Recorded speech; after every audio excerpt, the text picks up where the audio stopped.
So this is going to be a short video on how I apply decals on my pinball machines, and I do it through the dry method. I'm not saying this is the best way to do it, just this is what's worked for me several times.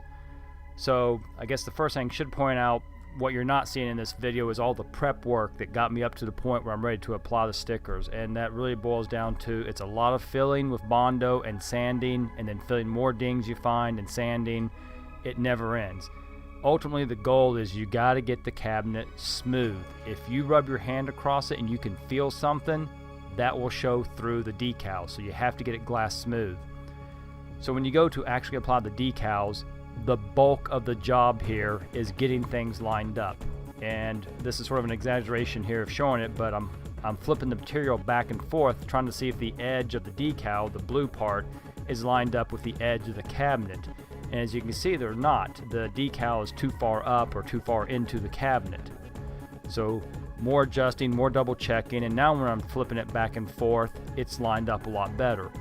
You just have to go over this really carefully several times, check all your corners, make sure everything looks like it's lined up.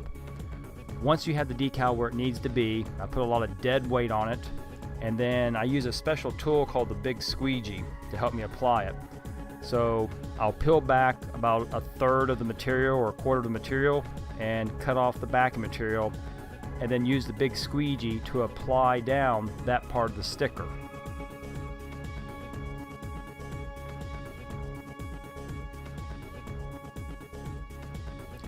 Then take my dead weights off, and now I'll flip the other side up and kind of fold it back over on itself.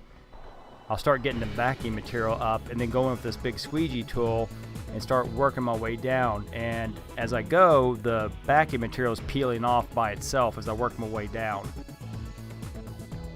So this big squeegee tool, you can find them online, but what it really is about a 22-inch wide stiff piece of plastic about a 1/4 inch thick with a piece of felt on it.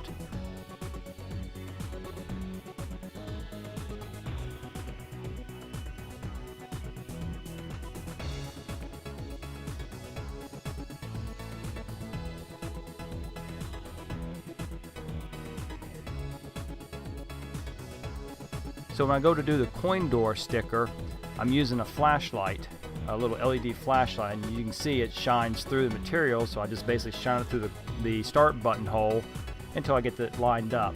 And then again, more just checking my edges and flipping back and forth, and the same technique.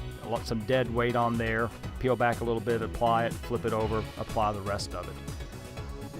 Honestly, this is not that difficult to do, but I have to admit, having that squeegee tool does make this a lot easier, and it's just all in the prep work. That's the bulk of it.